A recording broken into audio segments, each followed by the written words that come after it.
Hey guys, here are my 7 top tips for writing goals for your bookkeeping business. Number 1, write them down. I know you know this, don't click away, but are you actually doing it? One thing that's key for me after I write down my goals, I actually print them out and I post them in my office so I can see them regularly. Otherwise, they're kind of like out of sight, out of mind. Here are some of the things you can reflect on as you're writing your bookkeeping business goals. You can talk about the revenue that you want to make, how many clients you want to gain this year.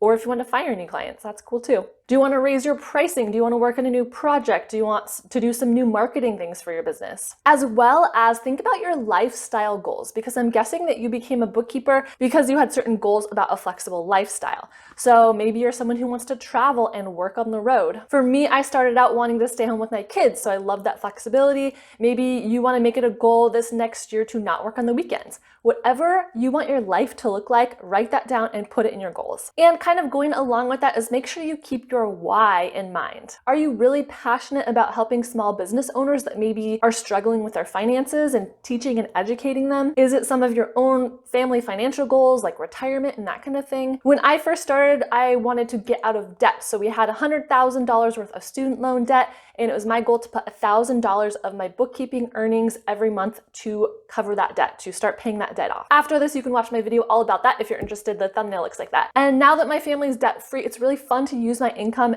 for like discretionary things. So right now we're saving to buy a little cabin kind of in the forest. Eventually I'm going to save to, remodel our kitchen, stuff like that. It'll definitely go to some investing and kids' college funds. Number 3 is to create a plan with actionable, smaller steps. So if you look at your giant goals, sometimes it can be overwhelming. So break it up into smaller chunks. What do you need to do each week? What do you need to do each month to make that bigger goal? So maybe you have a goal of getting 10 new bookkeeping clients this year, and you decide you need to speak and kind of meet and network with 100 people throughout the year. So then each month you would reach out to maybe 10 to 20 people, and then maybe through the course of those meetings you get about 1 new client out of, each month or so. So for me, I want to create a new bookkeeping course actually on marketing, and that was my goal all this year. I didn't meet it. I'm actually going to do a video on my personal goals next week, so stay tuned for that. Subscribe if you're not subscribed, and a thumbs up always does help me out a lot.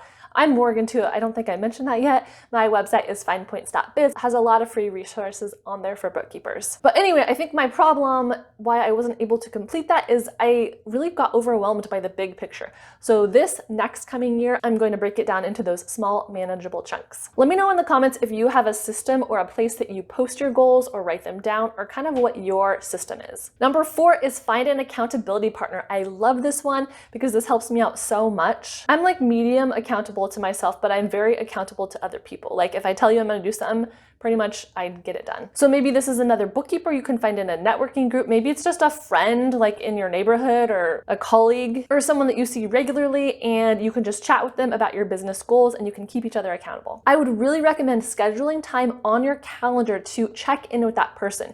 So maybe you're doing monthly check-ins, maybe you're doing weekly check-ins, and that doesn't necessarily have to be in person. That could be send them a quick email or text, or use that messaging app, what's it called? Marco Polo. You could use Marco Polo and just video chat with them, or it leaves little video messages. So you can share some of those small goals for the week, any challenges you had, and what you did accomplish, like wins. And number 5, of course, check in with yourself about those goals and reevaluate when needed. If you got off track, if life got in the way for some reason, that is totally understandable, but what can you do to kind of get back on track in meeting those goals? So this is kind of like those weekly check-ins with yourself. I actually like to incorporate this kind of within my to-do list. So a lot of you are probably making to-do lists every day or a couple days, with the tasks you need to get done. So make sure you have some kind of trigger on your to-do list to look up at your office bulletin board or wherever your goals are posted, and incorporate some of those little tasks into your daily to-dos. So I pretty regularly use a planner and the block scheduling system. So this year I am going to print out my goals and put it in my planner so I can quickly refer to it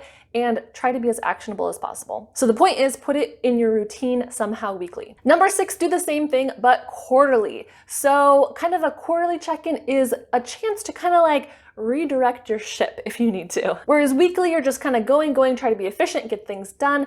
Quarterly, I want you to look back at your goals and kind of reflect on like, is this still what I want to be doing? Is it working? Does it still make sense with my life? Have my priorities changed? And remember how you broke those up into manageable steps? Make sure you got done your goals for the quarters. I think next year I'm actually going to write in quarterly goals at the beginning of the year. So then each quarter I can be like, okay, am I doing the things that I set out to do? Because I have been writing down my goals every year for like, you know, a long time, like 10 years or so. I mean, maybe except for when I had like newborns or something, but I have never had the best system for revisiting my goals. So that is what I want to work on now. And number 7, don't forget, flexibility is key. So definitely have grace with yourself if you're having trouble meeting your goals, if you get off track, if you get distracted, because next week you're going to see that I have these 3 goals on my office wall, and I'm 0 for 0 on those 3 things. Those are 3 projects I wanted to get done, but have I been working really hard this whole year? Yes. Have I met my revenue goals? Yes. Have I served my bookkeeping clients? Yes. Have I been good about posting, regular YouTube videos? Yes. So I've done a lot of really positive things, and so I'm really able to have grace with myself and flexibility that even though I didn't prioritize those things I thought that I was going to prioritize this year, I'm still, doing awesome. So I'm still able to have a lot of confidence in myself as a business owner and just tweak things a little bit and improve next year. So have a great new year, and I really hope this video inspired you just a little bit more to get motivated to write down those goals, start thinking about that with, the beautiful, fresh, start that we always feel within the new year. So I'll talk to you guys next week. Again, don't forget to subscribe, and a thumbs up always helps my video out a lot, lets other people know that you enjoyed it. It helps the YouTube algorithm show it to more people. So I really appreciate that, and I will talk to you next week. Bye.